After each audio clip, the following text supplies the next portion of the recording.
Welcome to The Explainer.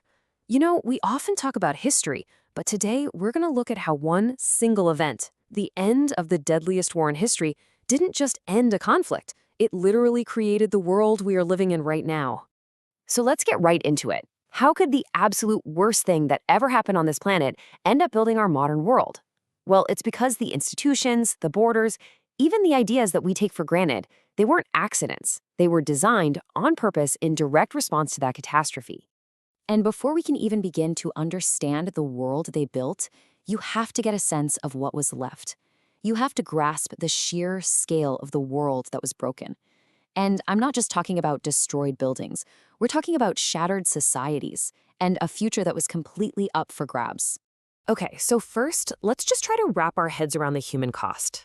These numbers, they're so big, they can feel a little unreal. But it's so important to remember that every single digit is a human life. 60 million. Let that number sink in for a second. An estimated 60 million people lost their lives. And here's the thing that really changed. For the first time in a major war, most of them were civilians. This was a war against people, not just against armies. And this devastation, it wasn't spread out evenly. Some places got hit so much harder than others. In the Soviet Union, it was absolutely catastrophic. Roughly 1 out of every 7 citizens was killed.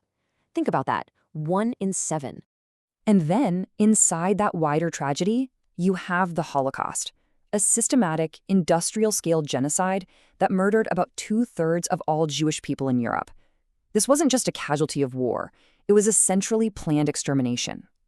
So you see, this wasn't just about physical damage. This was a complete breakdown of society.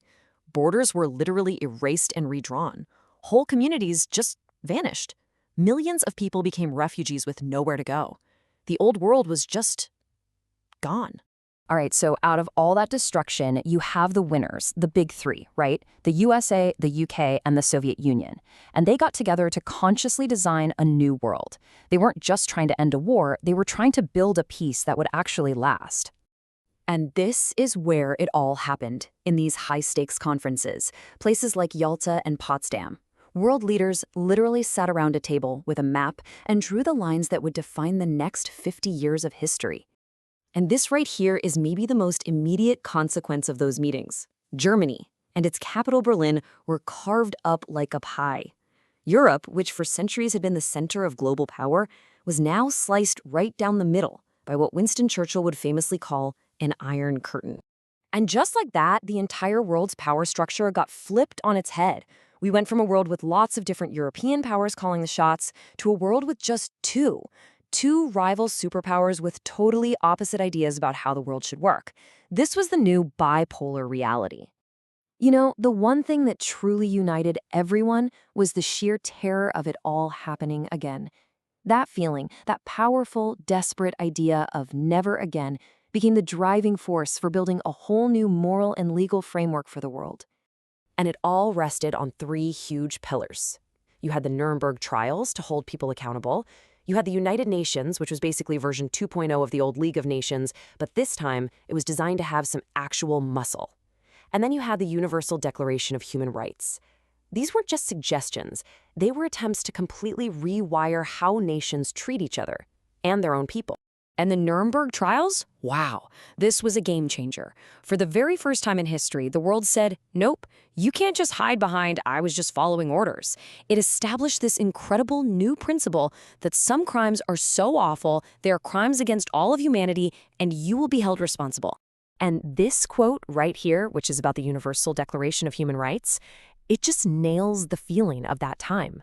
This wasn't some abstract philosophical debate.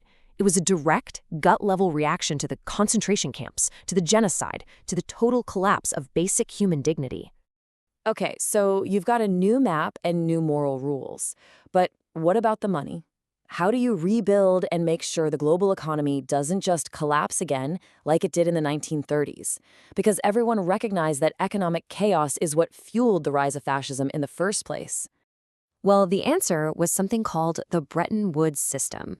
And its goal was super simple: stability, no more chaos. By linking all these different currencies to the US dollar, which itself was backed by gold, they created a predictable, stable economic system. It was basically an economic firewall to stop extremism from catching fire again. And this led to another revolutionary idea, at least for the capitalist world: Keynesianism. The thinking was that governments shouldn't just sit back and let the economy do whatever it wants. No, governments have a duty to step in, to manage things, to invest, to create jobs, and, this is key, to provide social safety nets, things like healthcare, unemployment benefits. This gave birth to the modern welfare state and a brand new social contract between a government and its people. So it sounds like everyone's on the same page, right? United against fascism, building a better, more stable world. Well, not exactly. Because even as they fought together, a deep, deep crack was forming between the victors themselves. They agreed on the enemy, but they had totally different visions for the future. And it all came down to this one huge disagreement. The West, led by the US, believed you could fix capitalism. You could reform it, make it more humane, add a welfare state, and that would prevent another war.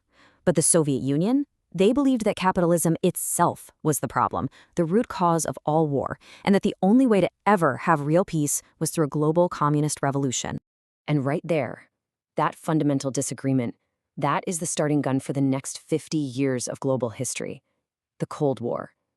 The New World Order that was designed to create lasting peace was, ironically, the start of a new global conflict that would shape the lives of billions. Which brings us right back to today and leaves us with a pretty big question. The United Nations, the idea of universal human rights, our global economic systems, all of it was born from the ashes of 1945. And look, it's kept us from having a World War III for over 75 years. But as we face a whole new set of challenges today, you have to ask, are those foundations they built all those years ago still strong enough to hold?